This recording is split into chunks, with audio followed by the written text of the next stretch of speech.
Okay, cool. Welcome everybody. We're going to go ahead and get started. My name is Jackie. I'm the senior product support manager here at Meetup.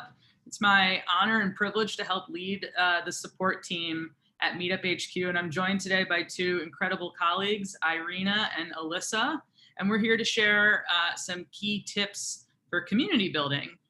So what we do here on our team, the support team at Meetup, is we answer questions from organizers all day long. And we're here to share the most common questions that we get asked and the answers to those questions. We'll go over that in a second, but real quick, I want to get into our some guidelines. We're being recorded, but you will not be on video, just myself and my colleagues. Hi, Mom. You're all on mute, but if you have questions, you can definitely post them in the Q&A, and we'll get to them in the last couple of minutes. And then last thing, closed captioning is available. To turn it on, click the live transcription icon at the bottom of your screen and select your preference, and that should automatically go ahead for you. So those are just some quick guidelines. And now to get into our agenda, we'll start with a quick introduction, and then we'll have demos with Irina, Alissa, and myself, and then we'll have time at the end for Q&A. So with that, I introduced myself a little bit, but I'll do it one more time. I'm Jackie. I'm the Senior Product Support Manager at Meetup. I've worked at Meetup for 3.5 years, and I'm based in New York City in Manhattan. Irina? Hi, I'm Irina. I'm on the community support team. I would be one of the specialists that would answer your questions if you wrote into us directly. And I've been at Meetup for 3 years, and I'm excited to have this session with y'all. Hi, everyone. My name is Alissa. I'm also community sports specialist at Meetup, and I am excited to help everyone get an understanding of our product a little bit more. So thanks. Awesome. Okay, now I'm just going to do a quick overview of the questions we're going to cover today. Don't worry about memorizing this list or writing it down. We're going to go over everything, but just to give you a quick overview, we're going to cover everything from how to start a new group, and some basics like recurring events, collecting money from members in a few different ways, and then some more advanced things like how to get members engaged with your groups, all really important moments along the Meetup spectrum. And at the end, we're going to cover how to navigate the Help Center. Myself, Irina, Alissa, and tons of other people on our team work really hard to make sure that we have answers available to you all the time through our Help Center. So we'll make sure everybody knows how to use that really important resource. And with that, I'm going to hand it over to Irina to do our first demos. Okay, hi everybody. Before I get into the demo, I just want to quickly answer Jade's question in the Q&A.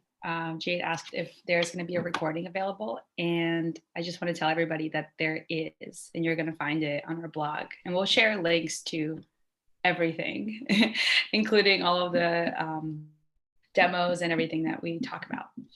Okay, the first question that I'm going to answer is, how do I start a group? And to do that, I'm going to share my screen. I've already got Meetup open right there. And so you can't miss it. The Start a New Group button is pretty visible as soon as you create an account. And I'm going to walk you through starting the group. So right away, the first, as you can see, there's 4 steps in starting it. It's pretty easy. And the first question is, where is it? We are remote. And so the question, sometimes people ask of like, my group still have to be tied to a geographic location? And the answer is yes, it does. So promoting groups based on where they are located, even if we are tending towards the remote world a bit. And one recommendation that I give you is to optimize a central location for your group, but still do it, in the city that you are closest to. Me, I am from, even though I'm not in New York City in this exact moment, I'm still optimizing it for New York because that's where I'm from. That's where I'm based. And I'm going to actually use a zip code. And this is a central zip code. It's in the center of New York. And this way I know that I'm going to get people that are pretty to the city in case that I do want to start in case I want to have an in-person event later down the line, members in New York will get notice of my group. So step 2 is what will your meetup be about? This is an opportunity to select topics that are aligned with what you're starting the group. For the purpose of this demo, I'm going to go towards a meditation group, mostly because I actually am an organizer myself and I have a meditation group. And so that's where my interests lie. And so that's what I'm going to do with y'all today. I do recommend you go towards topics that are, that should be so I do recommend that you go towards topics that are, I would say, very like specific, not too specific. Like wellness is a good one. Health wellness is a great one. Wellness and well-being, self-improvement. And what I mean by not too specific is that sometimes some of the topics might seem very niche. And while that is a great addition to your group, you might not want to add just niche topics for your group. And the reason being is that when a member creates an account, they are going to select topics that they themselves are interested in. And so while they may select something like, let me see if I can give you an example of what I'm talking about. Maybe Zen Buddhism. If I had selected topics that only focused on Zen Buddhism, I might have missed out on a member who has selected wellness as a topic or meditation as a topic. So they would be interested in joining my group, but they maybe themselves didn't select Zen Buddhism as a topic. And that's what I mean when I say try to include some well-rounded topics like wellness and mindfulness and transformation, consciousness, spiritual growth. So those are just some examples. We do recommend selecting a minimum of 8 and a maximum of 15. If when you are creating a group, you select 2. That happens. Sometimes members create a group and they will only select 1 or 2 topics. We got your back. We actually manually approve or deny every single group that tries to make their way onto the platform. And so if we see that you've only selected 2 topics, we'll help you out and add more topics to the group to help the group be more popular amongst the members of the Meetup community. Okay, so now we're going to go next. So what will your Meetup's name be? We do give you an example of like New York Wellness Meetup Group, and that sounds good to me. I like this name. For descriptions, we gave you some examples. This is the part where we ask you to be as specific as possible. So some of the examples we gave you here are for hiking or Chihuahua owners or affordable activities in a neighborhood, right? So like a social group. And I'm just going to paste this as an example. And I'm going to just edit this to say, this is for anyone interested in meditation. All skill levels are welcome. I started this group to meet other meditation enthusiasts. Looking forward to meeting you. This would be a good idea, like I said, as specific as possible. So who are you trying to attract to your group? What kind of members do you want the group to have? What interests should they have? Should they have a skill level? Is there anything that they need to have in order to join the group? For example, if you are encouraging outdoor climbers, maybe making a note that they will need their own equipment and things like that. So sometimes if you submit a group and you are not descriptive enough, we would, when we manually approve or deny a group, we would send a notice to you and ask you to just fill in more information. So now I would click next. And those are the 4 steps. After I submit them, the group would go into, maybe I didn't include enough. So I just needed to include a little bit more text. So I'd say, thank you. Okay, so step 4 is for the group to be approved. Like I said, it's a manual approval process. So we would ask you to agree and continue. Okay, was the first question of creating a group. Now that the group got sent out, I still have access to, let me go to this. Oh, I just got logged out. Excuse me, I'm just gonna stop my screen for a moment so that I can log in the background.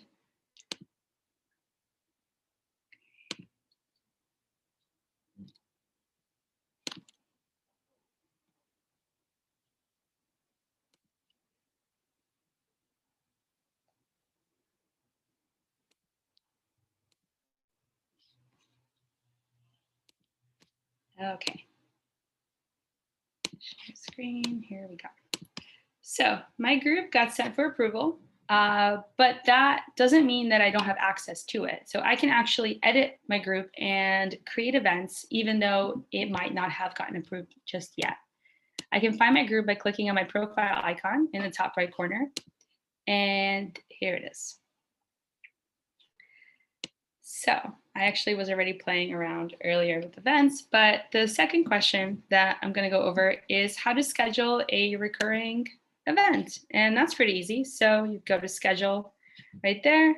Scheduling an event, even if you had just created your group, is a really good idea because as members get an announcement about your new group, and if you've been a member on Meetup for a while, you probably know what I'm talking about. We send you an email announcement letting you know that there are groups in your area, inviting you to join these communities. And member looks for a group, they are probably curious if there are any events coming up. So it might be a good idea to just get an event on the calendar so that new members can join. So for a title, let's say meditation. As you can see, I schedule a lot of meditation events. So I'm going to say meditations for self-care. And so, like I said before, we're going to be scheduling a recurrent event. So over here, I'm going to set my time to 1 hour. And I'm going to upload a photo just as an example. I have this photo already saved from a previous event that I was scheduling. It's a photo of a globe because I'm doing a world peace meditation, and I thought this photo was appropriate. Description. So we do let you know, we ask you to be descriptive, include the agenda, what the attendees need to bring, how to find the group. Since I'm going to be hosting a virtual event, I don't need to include how to find the group because they will see the Zoom link right there. So I would just say this event is for meditation.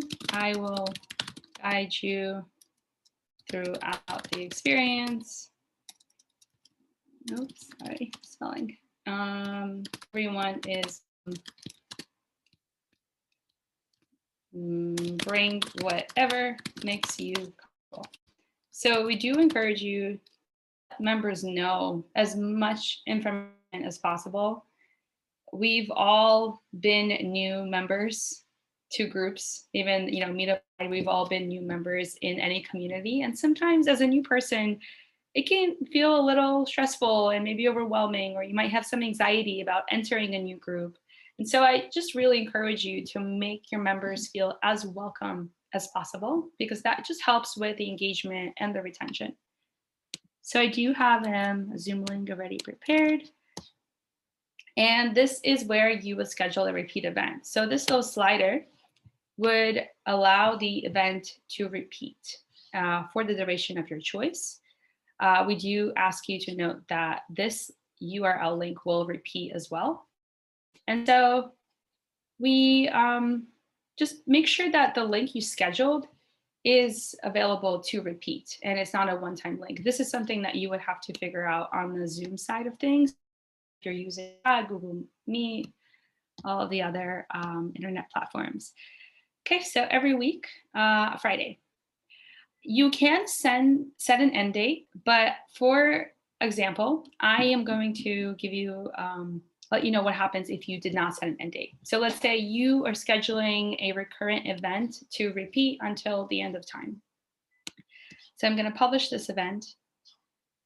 And then here you can announce it. And Alissa is going to later talk about how the announcements and notifications and reminders work. So we'll get onto that in a bit. But for now, let's use the example of me having scheduled this event to repeat until the end of time. And then I realize that I actually can't do this every week. I can only do a few weeks. Let's say I can do 3 weeks. So as you can see, I do have a few events scheduled on here because I was testing it out on my end earlier. But let's say I can do the 21st, the 28th, and then June 4th and onwards, I realize I actually am not available.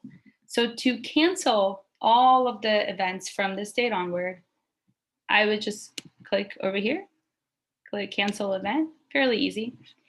And I would cancel and delete this and all of the following events to come.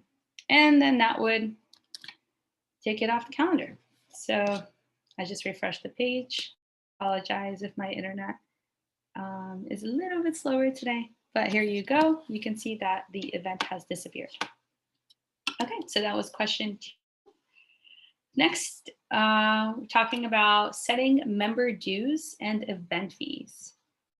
So to set member dues, again, also fairly easy. You can find the settings about your group right here, right on your group's homepage. And if you don't remember how to get there, top right corner, you can see all of the groups that you organize and co-organize will be at the top. And then all the groups are underneath it. So now I'm in my group.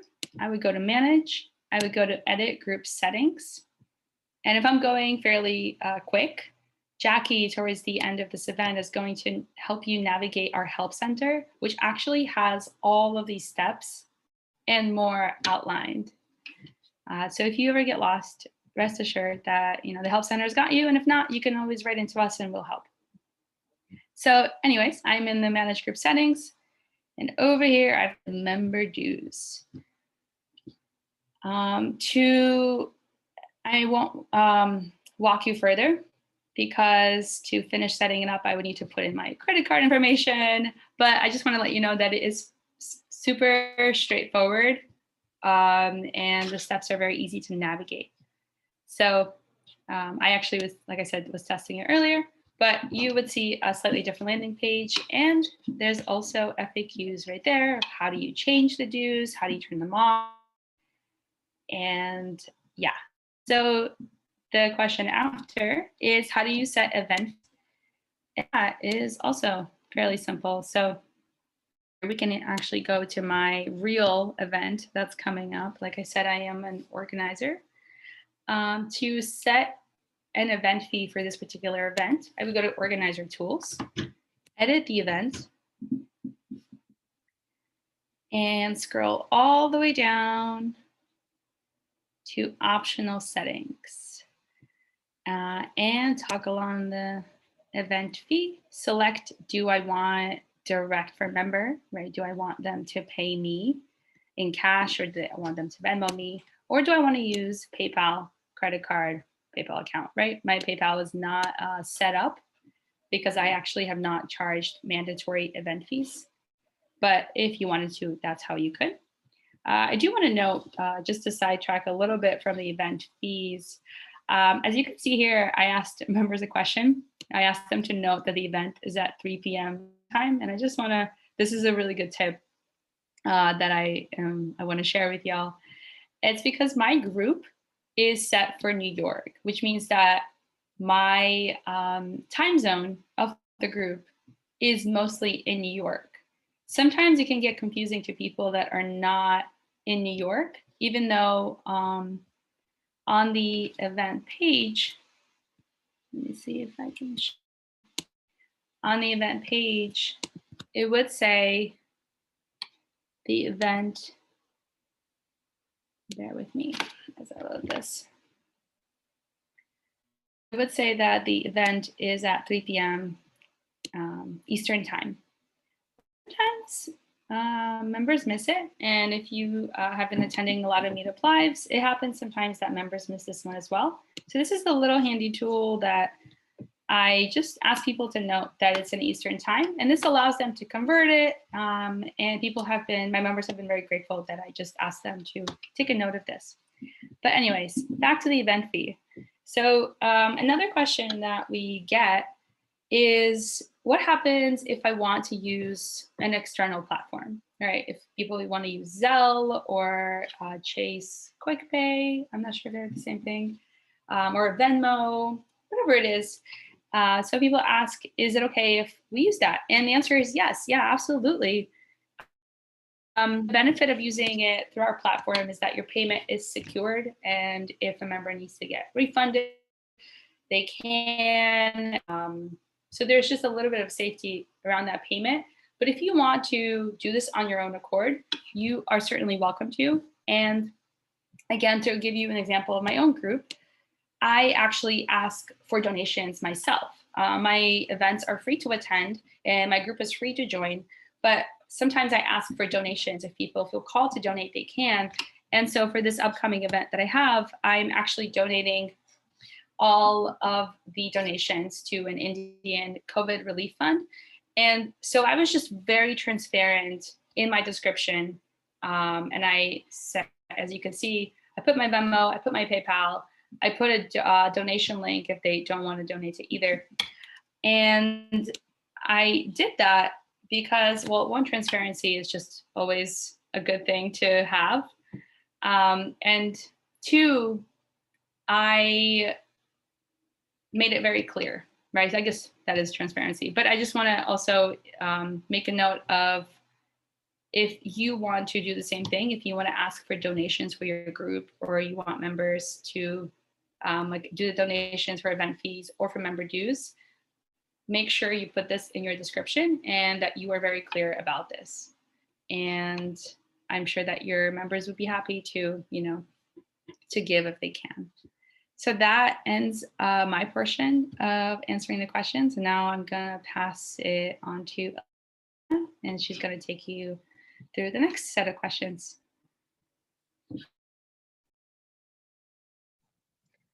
Hi, everyone. I hope you're having a good day so far. I'm going to go over actually a couple of things through a slide, and then I'm going to do a demo about the leadership team, actually. So the reason that I'm talking about the leadership team today is basically because as an organizer, when you start growing your group and managing events, it kind of can be a bit overwhelming. And you pretty much have to wear many hats in order to ensure that the events, the members, the finances, other duties are running smoothly. So when that happens, you might want to consider creating a team to continue to manage the work. So with that said, I'm going to share my screen so you guys can see what I mean. Just a moment.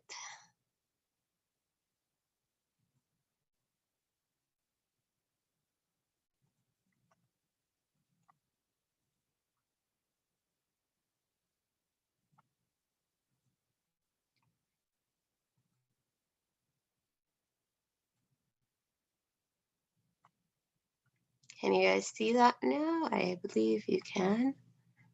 Just another second.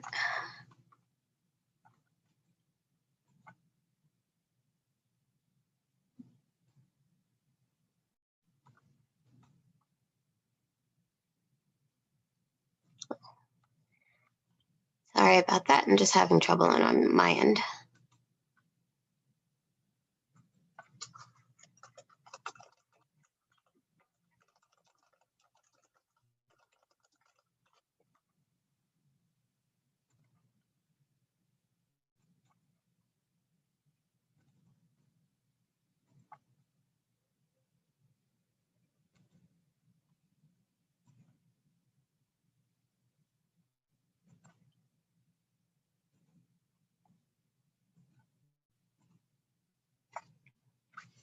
Okay, just make sure everyone can see this, correct? It's good. Okay. All right, so I'm going to go over the leadership team permissions. So we have 4 types of members, well, 3 if you include, not including the organizer, that can manage, or you could split up your group duties. You have the co-organizer, the assistant organizer, and the event organizer. Based on that, you could see that the they're pretty much limited. So the co-organizer is as close as the organizer in terms of duties. They can add and remove leadership team members if they need more to manage the group. They can make certain changes to settings. They can remove or accept members to the groups, and they can also contact members. So if the organizer might need someone to help out with a lot of the extra work, this would be great to have them do. The next one is assistant organizer, which has a bit of a smaller role to keep, again, manage the group. You can accept or change member statuses, you can contact the members, or you could schedule events. And the last one is the event organizer, which is someone who can schedule, edit, and cancel events. So basically, it gives you can create a team while allowing them to make changes to the events, but you still have overall control of the group if you need to make certain changes. With that said, I'm going to show you a quick demo on how to assign a leadership team member.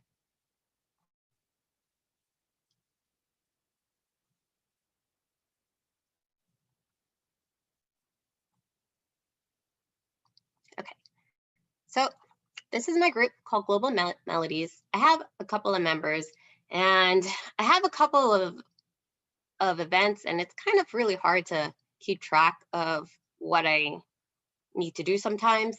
So I'd like to get a couple of people that can help me with this. So right now I'm on my group page. I'm going to scroll down to members. So these are my list of members. And I think that Darwin should be one of my partners in crime for organizing my groups. So I'm going to change this role to an event organizer because I might need him to manage some of the events that we have on the platform, or he could create events on my behalf if I'm not around. But if I need somebody else to do, also, you can also send them a message. So just to ensure that they know, I'm going to send them a message that, hey, you're not my event organizer and you can help me create events going forward. So I'm going to click send. And you could also send a copy of these emails if you like. So he gets a message. And since Irina's on the line with me, I'm just going to change her role because I'm going to need a little more help with my group as a co-organizer. So she can help manage something like member joins or event updates, things like that. So we're going to update her role. She's here. So let's say I told her in advance. So I'm not going to send her a message. So hopefully it's pretty easy. It's the same thing that you can do if you decide that maybe the member does not want to be an organizer and they want to retire. You can change the member role back to a member.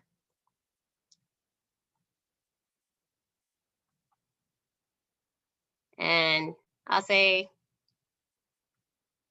for this intents and purposes, I will just hit no, but you can write a message indicating why, farewell, good luck, and anything that might help you and your relationship with your member in terms of that.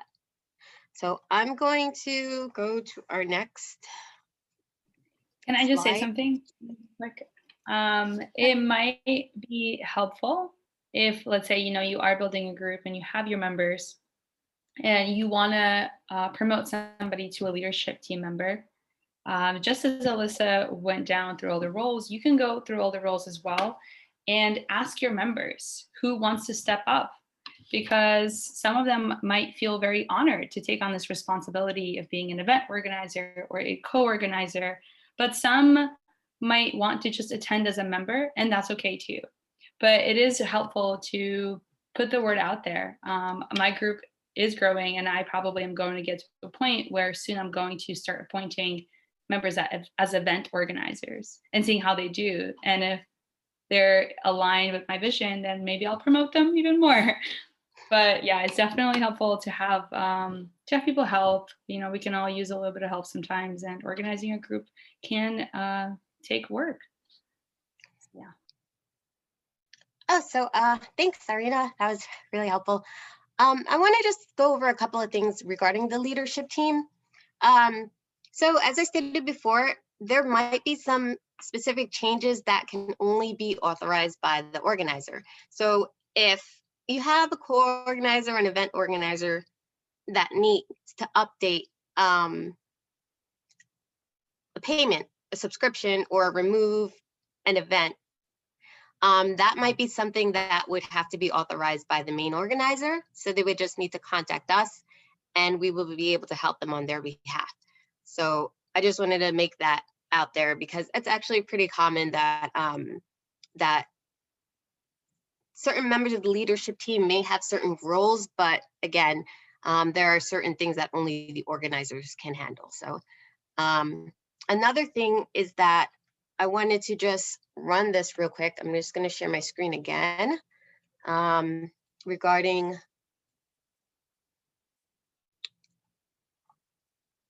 the event host. So if I create an event and I'd like to add somebody as an event host, I can go on this case over here and select them as an event host. So what that means is that even though I created the event, the person that I select as the event host will be here. The thing about this setting is that this only allows the member to edit or cancel or update an event. It doesn't give them any other types of control over the group, just only the event. So you can always, if this person can make it, you can remove them. You can also have somebody else host, but they can only update the event location, the date, and their time. So I hope that's helpful in case you wanted to add someone else to help manage an event, especially if you're the organizer that created the event and you're unable to make it on your own. And with that said, there is another one that we need to go to. Member engagement. There are a few tools that you can use to connect with your members. One would be the contact members tool, the attendees button. We have a lot of them, but I'm only going to go through a few so that way you'll see the ones that are most commonly used by the organizers themselves.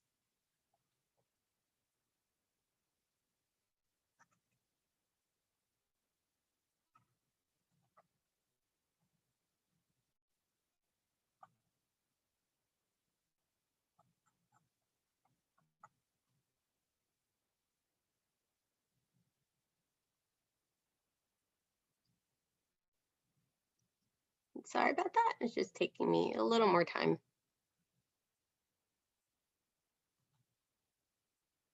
Okay. So there are ways that you can contact your members, like I said. The most common way if you want to send a general message to your group members is to go to Manage Group and just simply select the Contact Members button. Anyone who's subscribed to the messages will receive your message, plain and simple. So you can say,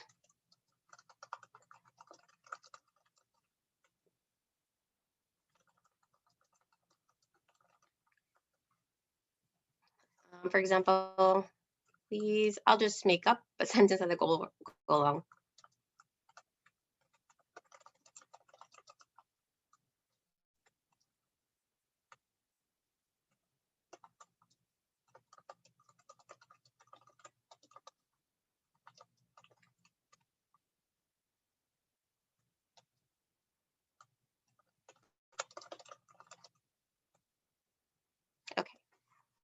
So my group is actually about international artists. So I'm just making a note to share a copy of the CD for the artist that they have, if available.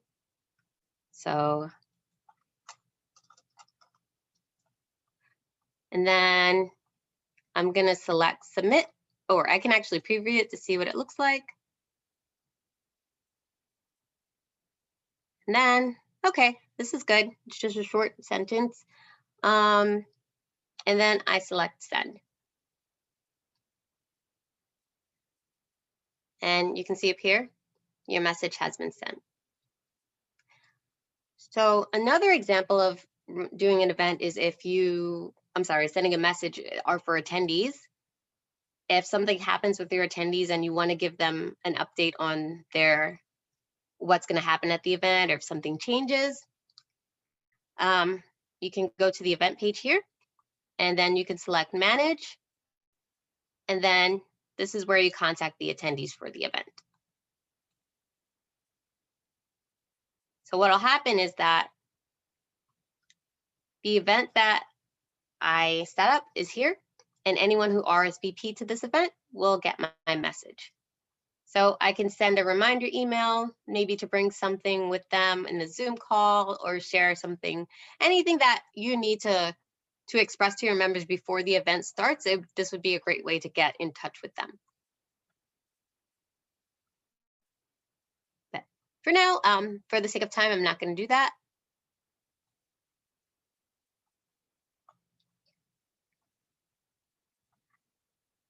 Okay, and the next thing that I want to go over is the mailing list or announcement emails. So what the mailing list is that the mailing list is another way of getting in contact with your members, but the cool thing about it is you can also use your own email address to send messages using your group's mailing list address. I'll show you what the mailing list address looks like. So you go to manage group, edit group settings, and then you would select optional features. And my group is called Global Melodies 2, and this is my mailing list here. You can use your email address from your organizer account to send messages to your group here. If you'd also like, there are a couple of options above. You can have your messages send replies, or you can approve, or you can just turn the mailing list off if you don't need it. In order for it to work, it has to be on. So if you want to also send messages that way, that would be a great option for you. And the last communication tool that you can use is called the discussions tab, which is similar to like a quick thread. You can just enter a quick update, like here. I made an update here, and I asked everyone to give me another theme for our next month's meeting.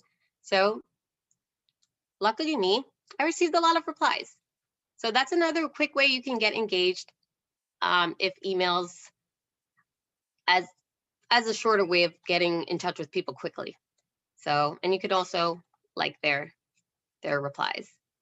So I like using this. I hope that you're able to utilize this with your groups in case you want to just have a quick conversation with them and need their replies. I think that would be a great option if you want to use that as well. So I'm going to stop here for a second.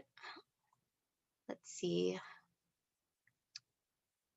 Next thing that I want to go over really quickly is for how the event and announcements and the reminders work. So to announce your events, when you announce your events on Meetup, there is, excuse me. What happens, there are two things. You can share it with your members right away, or you can announce it in the future, as Irina had indicated on her event. What happens is when you publish your event, any user, any member that is subscribed to the message will get the announcement. If you decide to wait to send your message, let's say you started somewhere like a week, you planned your group event a week ago, but then on about 6 or 7 days before the event starts, you may have forgotten. That's okay, because our system will automatically do it for you. So if you want to announce it in advance, you can announce it now, or if you want to announce a little bit closer to the event date, you can do it later. But what will happen is if you miss the last day to announce it, we will do it for you. So that way all your members will get notified about the event. Now,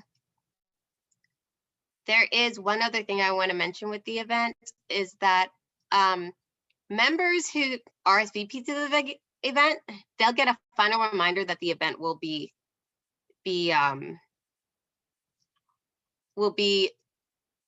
still scheduled the day before. If the member has not RSVP'd yet, they will get another reminder to RSVP 6 days before the event if they want to. So I just wanted to go over, that's how basically the announcement works. And then the last thing I wanted to just go over as, let's see. Actually, I believe that is it in terms of reminders.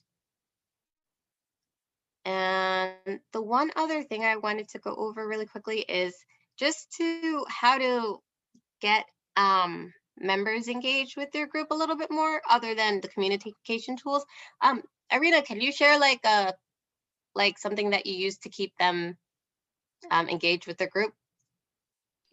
Yeah, sure. My biggest thing that I do is I always have an event on the calendar.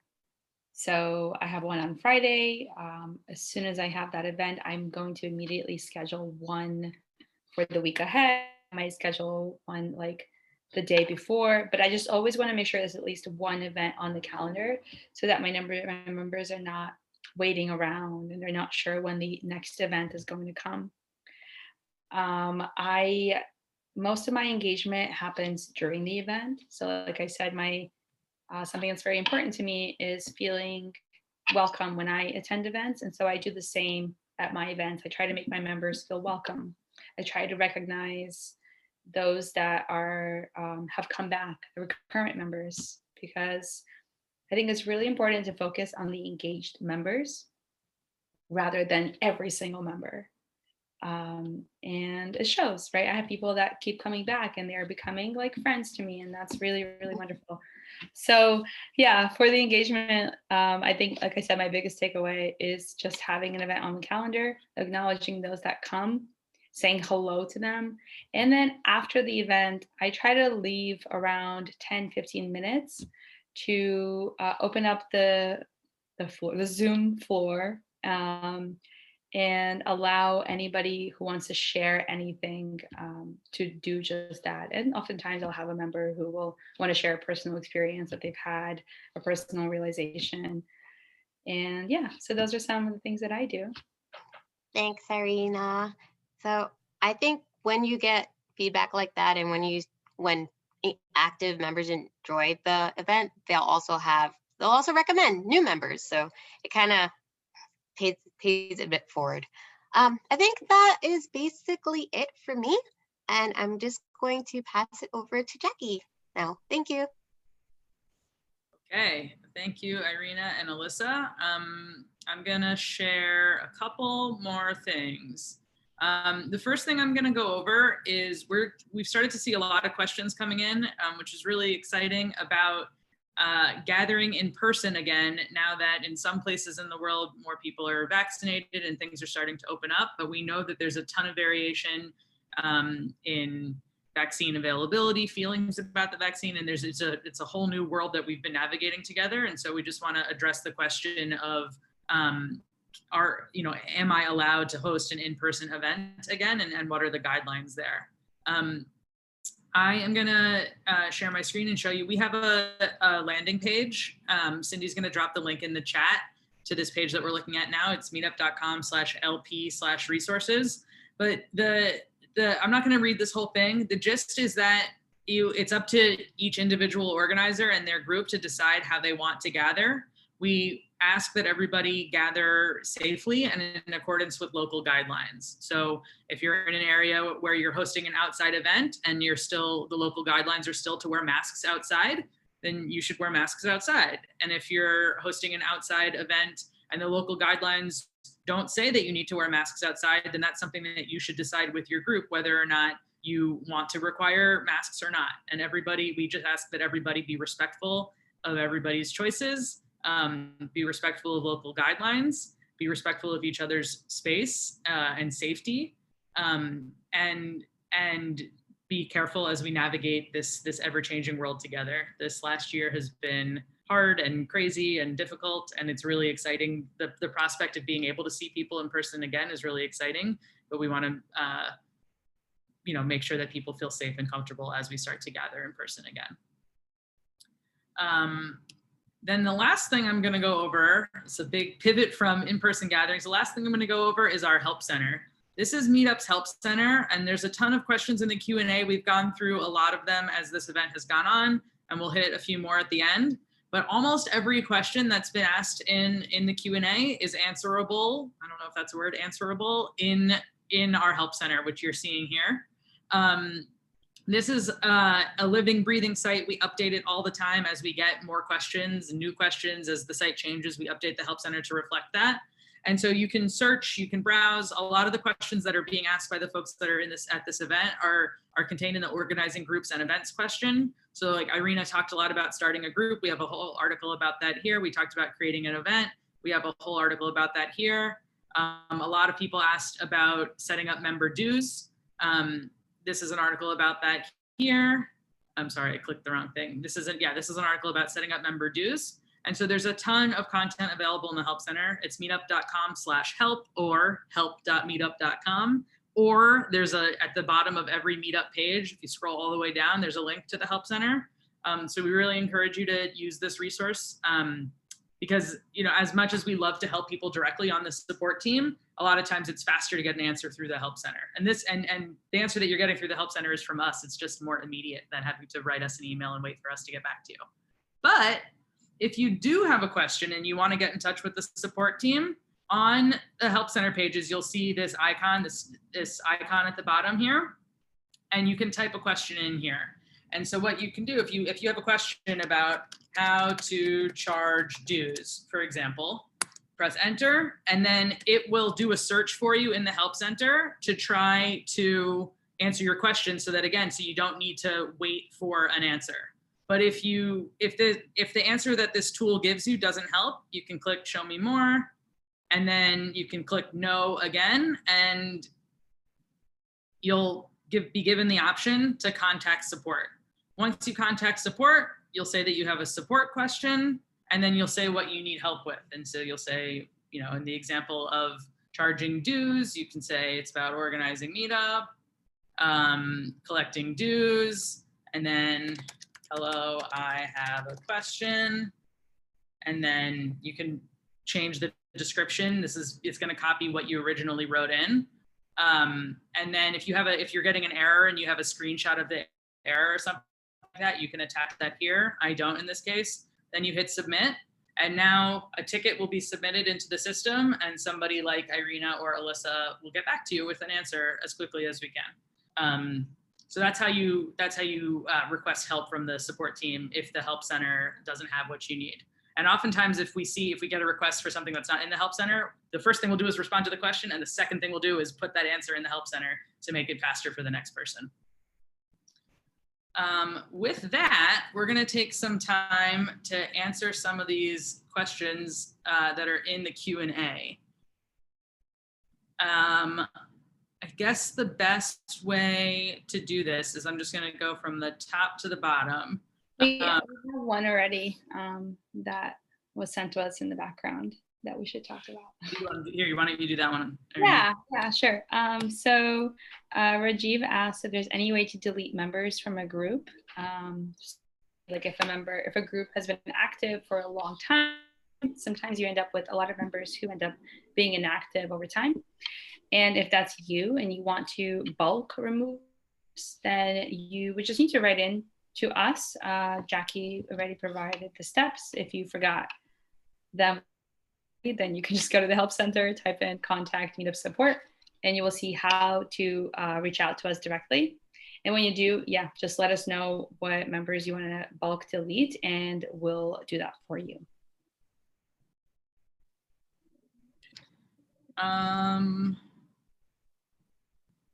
Cool. There's a question. John asked if only one person can be the main organizer, how do I pass on those duties to someone else? They're in the help center. I can post a link as soon as I finish speaking.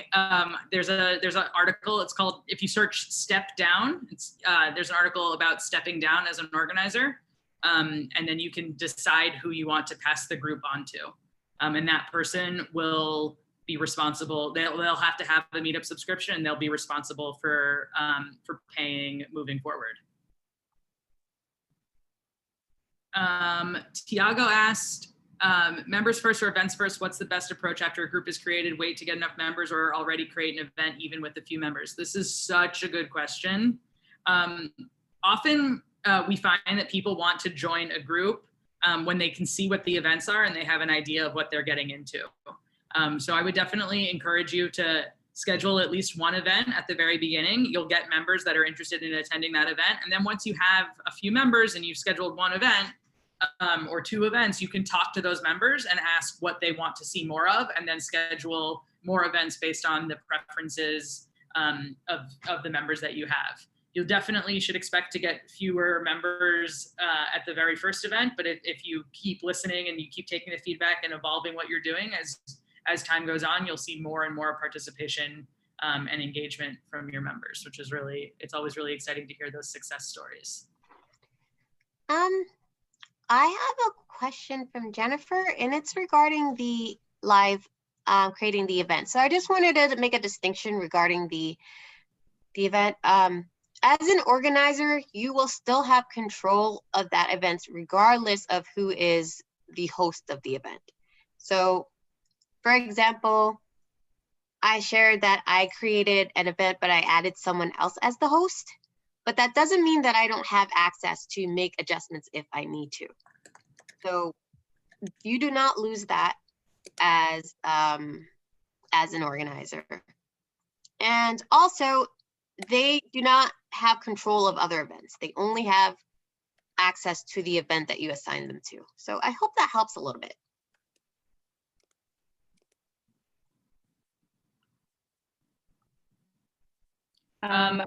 There's a question that it looks like more than one person asked, and it's how do you leave a group?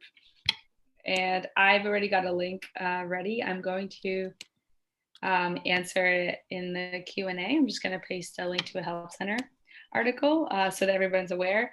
But I would encourage you that if that's you and you are a member of a lot of groups, I would encourage you to maybe go through it. And if you know for sure that you're not going to attend their events, it might be helpful for them to know that, right? Because a lot of us have members and we're like, how come they're not there? And it's because they don't have interest in coming. So if that's you, maybe go through and just update your groups to be accurate to your current interests.